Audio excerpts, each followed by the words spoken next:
Hat dir auch schon mal jemand gesagt, du sollst eine Kappe anlegen, weil die meiste Wärme geht über den Kopf verloren?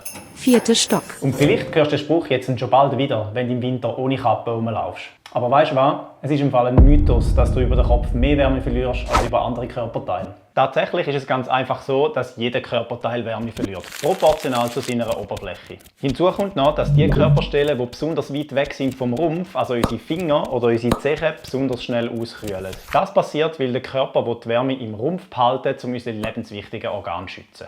Was aber stimmt, ist, dass im Winter ein Großteil von deinem Körper halt warm angelegt ist und wenn du dann nichts am Kopf hast, dort tatsächlich am meisten Wärme verloren geht. Das Prinzip gilt aber auch zum Beispiel für deinen Bauch, wenn du jetzt im Winter bauchfrei rumlaufen. Du siehst, obwohl das Ganze ein Mythos ist es halt trotzdem eine schlaue Idee, eine Kappe anzulegen.